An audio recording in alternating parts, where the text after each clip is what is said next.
Good morning, class. Hope everybody's had a wonderful start to their week, and we'll pick up right where we left off yesterday. And here we go.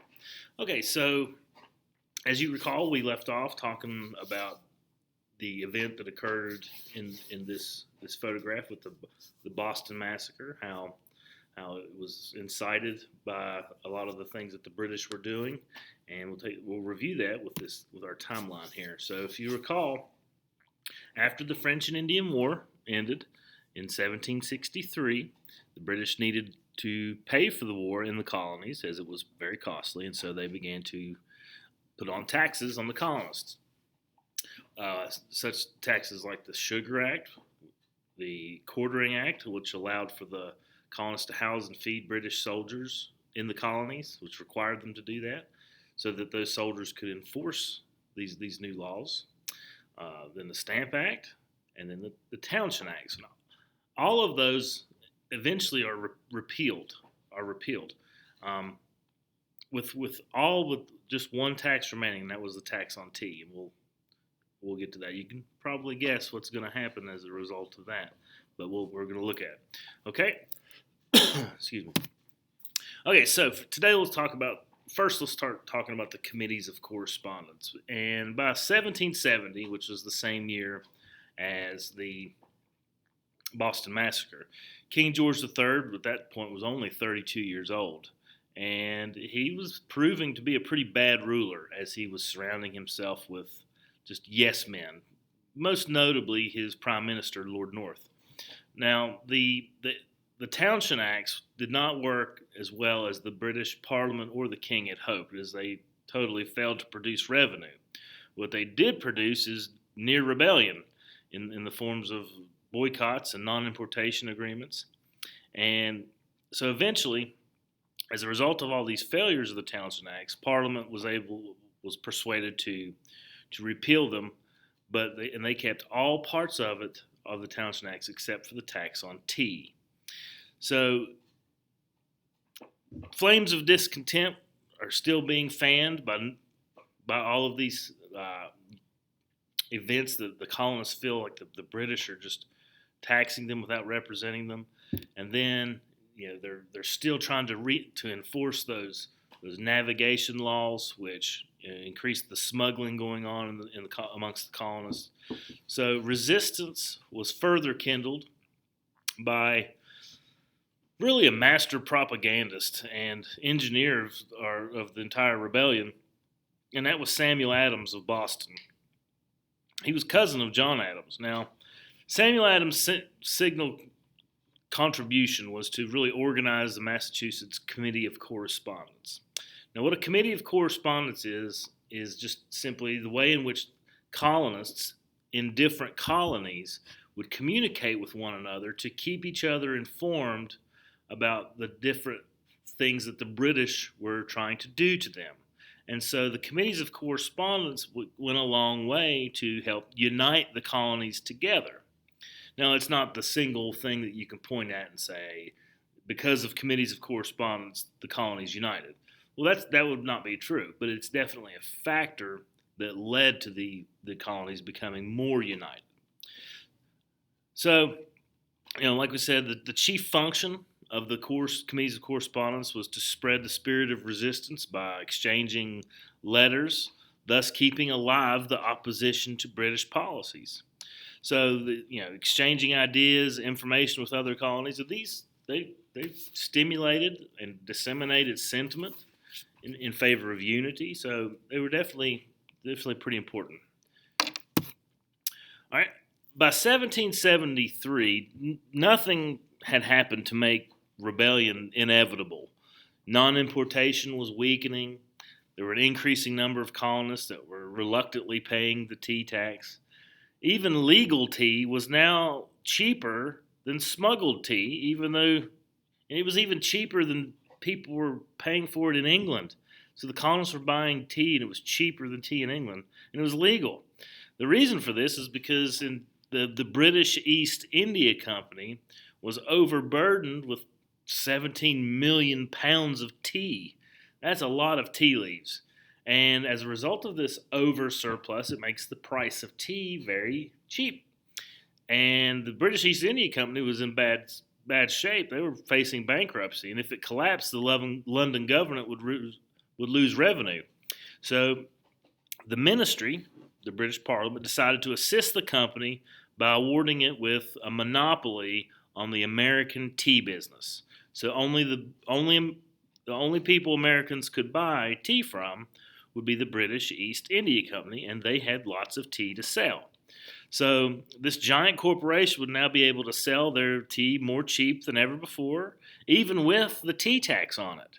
So many American tea drinkers, you would think, that would rejoice at the lower prices, cried foul.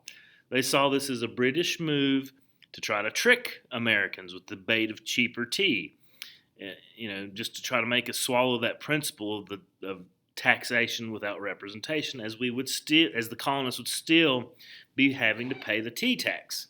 So, faithfully, the British colonial authorities decided that they were going to enforce the law, and once more colonists rose up in wrath to defy it. So, it all comes to a head when, provoked beyond restraint, a band of Bostonians, drunk and clumsily disguised as Indians, boarded the docked tea ships as they began to arrive in Boston Harbor in December, and on December 16th of 1773, and they began to smash open approximately 342 chests of tea and promptly dumped the contents into Boston Harbor, thus appropriately naming this incident the Boston Tea Party. Now, these gentlemen who are dressed up as Native Americans dumping the tea into the harbor are Sons of Liberty. And reactions to this act of defiance varied throughout the colonies. Many radicals exalted them as being people with a zeal for liberty, while other conservatives complained it was destruction of private property and it violated some fundamental norms of decency.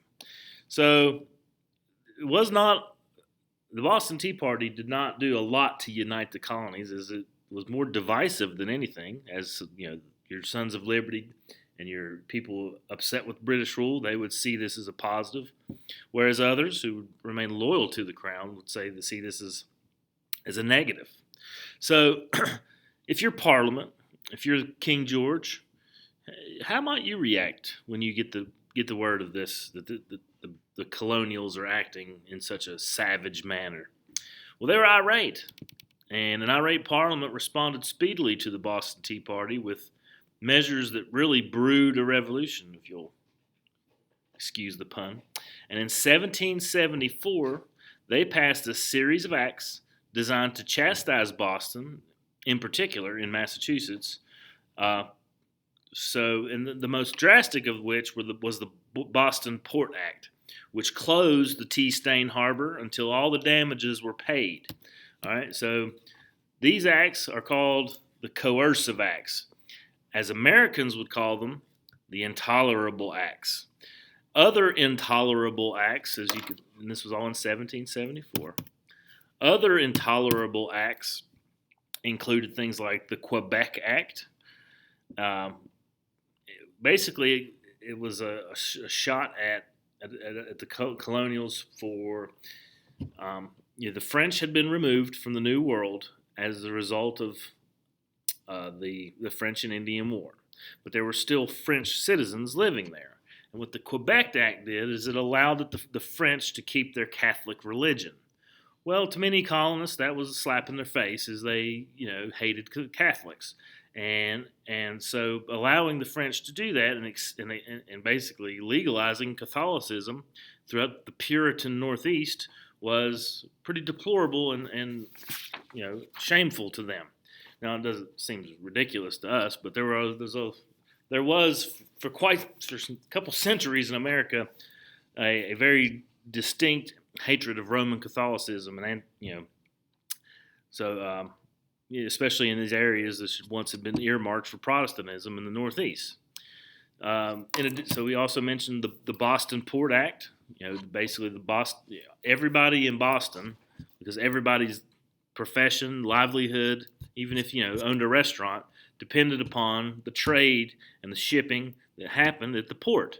either even if you were a rope maker, a shipbuilder, or just simply a restaurant where the people that worked on the docks came and ate. This was particularly harmful because the city of Boston essentially comes to a screeching halt. Now, so now the colonists are faced with some things, with some decisions. American dissenters throughout the colonies did respond sympathetically to the plight of Massachusetts. Flags were flown at half-mast throughout the colonies on the day the Boston Port Act went into effect. And in sister colonies, they rallied to send food to the stricken city to help them out. But the most memorable of the responses to the intolerable acts was a summoning of a meeting that occurred in 1774 in Philadelphia called the First Continental Congress. Excuse me. The First Continental Congress, they convened as a direct result of the intolerable acts. They met in Philadelphia, and 12 of the 13 colonies attended. Georgia was the only one that was not there. At this meeting, 55 distinguished men from throughout the colonial America met, among them people like Samuel Adams and John Adams and George Washington, Patrick Henry, Thomas Jefferson. These are some of the men that met there. And this is the First Continental Congress. Now, the First Continental Congress, they deliberated for 7 weeks, from September 5th to October 26th in 1774. Now, I don't want you see the word Congress, I don't want you to think this is a legislative body. It is not. They have no authority to make laws or to really do anything. It's just a meeting. And not much really happens at the First Continental Congress other than, they do some consulting work. It's more of a convention than a Congress. John Adams played a very stellar role. But after prolonged argument, the Congress did accomplish a few things. They drew up some papers. Among them included one called the Declaration of Rights, which was a solemn appeal to the king that the British American colonies, and the British people that lived there, as they still considered themselves to be English citizens, would, they still want to be treated as Englishmen. The most significant action of the Congress was the creation of the Association, which it was a complete boycott of British goods. No more purchasing of British goods. So it's non-importation, non-exportation. They're not going to get anything from us. We're not going to buy anything from them. And non-consumption. We're not going to use any British goods. So non-importation, not buying from them. Non-exportation, not selling to them. And non-consumption. We're not going to use any British goods. So, as you can see, this is still 1774. And as you all know, America becomes America in 1776. Even in 1774, people are still not entirely willing to separate from the colonies. They're still willing to just go on as English citizens. So it's not set in stone that the Americans are going to declare independence. But the fatal drift toward war began to continue as Parliament rejects the Congress's petitions. And in April of 1775, the British commander in Boston sent a detachment of troops to nearby Lexington, Massachusetts, where they were to try to capture some rebel ringleaders in Samuel Adams and John Hancock, and also to attempt to seize some stores of colonial gunpowder. And at Lexington, the colonial Minutemen refused to disperse rapidly enough, and shots were fired that killed 8 Americans and wounded several more. The affair was more of a massacre than a battle, as the Americans really never stood a chance. But after this massacre at Lexington, the Redcoats pushed on to the town of Concord in Massachusetts, where they were met by ready Americans who were ready to fight on a moment's notice, Minutemen. And these Minutemen had crouched behind stone walls and really fought off the British with murderous fire as the bewildered British retreated, and they could about 300 casualties. Amongst that, about 70 deaths on the battlefield. So Britain finally had a war on its hands with the Americans, and these are the first two official battles of the American Revolution. Now, aroused Americans had rashly rebelled against the mighty empire by doing this, and it's not looking very good. It's not looking very good for the Americans. I mean, really, how can we win? How can the American colonies, just this ragtag group of farmers with their pitchforks, who, are we going to defeat the most powerful empire on earth?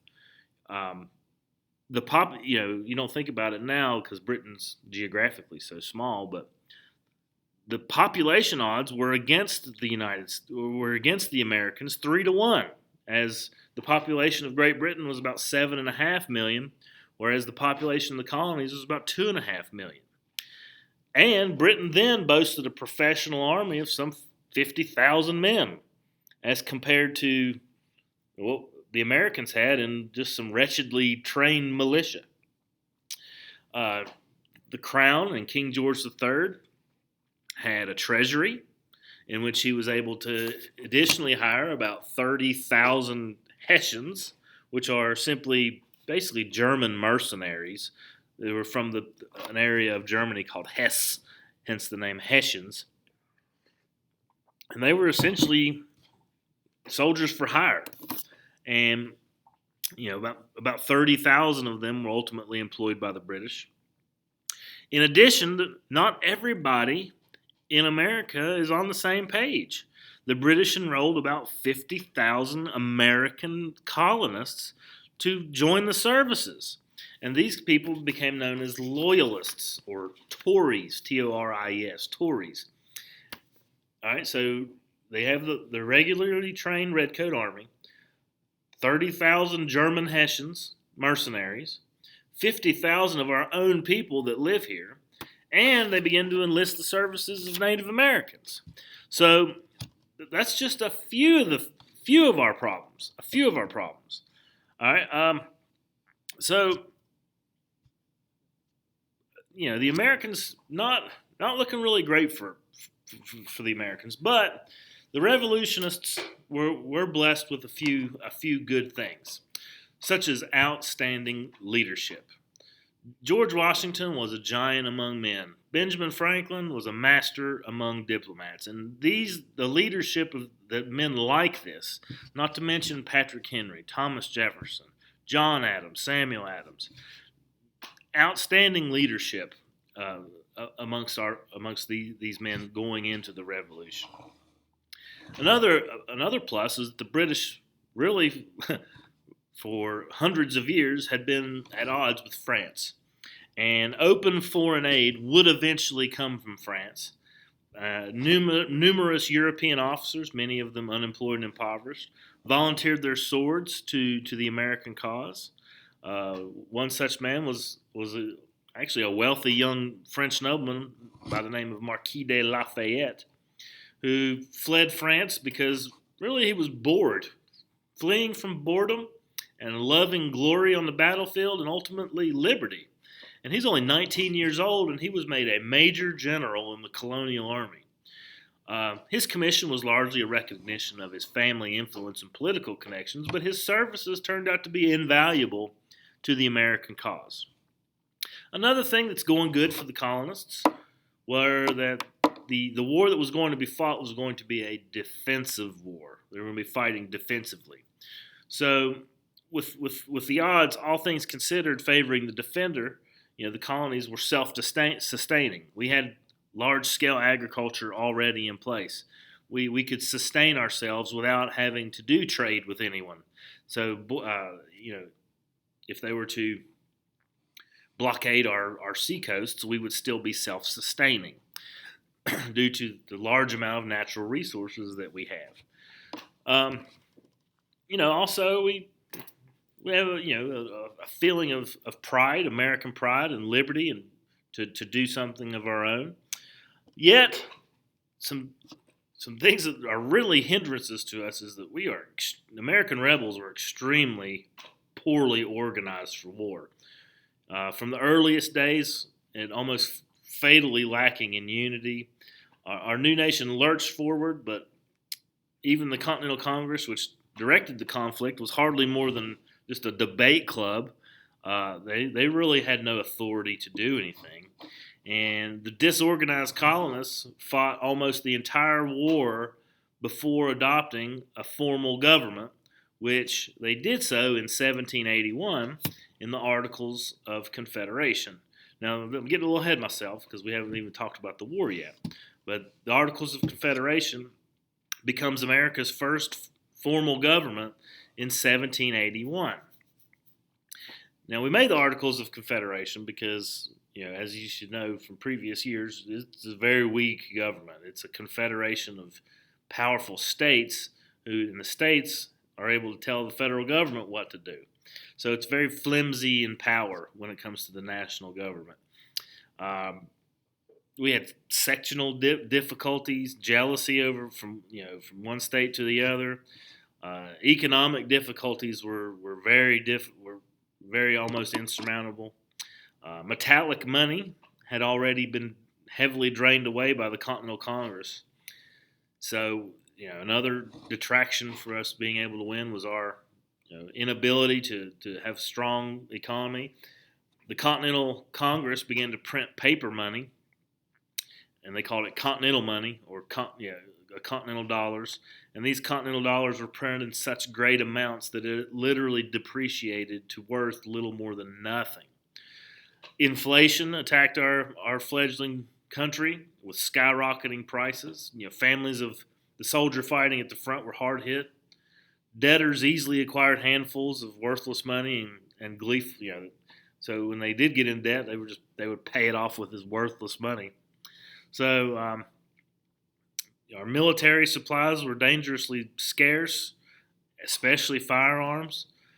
Colonial Americans were not a very well-armed people. Firearms were to be found in only a small minority of households. This is not the same America that you're probably used to today. Hence why the Second Amendment was probably so important. But one reason for the eventual alliance with France was the need for a source of firearms. Our food was in short supply, but we were able to sustain ourselves a little bit through our own means. Manufactured goods were generally in short supply. Clothing, shoes were very scarce. We did have some help when it came to training our troops, as our troops were not very well trained. We got some help from a German soldier who was a very stern drill master who whipped into shape around 8,000 troops by the end of the war, and his name was what was his name? Baron von Steuben, and he was a German guy. So as our soldiers gained experience, the soldiers on the Continental Line more than held their own against the crack British troops. And von Steuben taught the soldiers how to use the bayonet.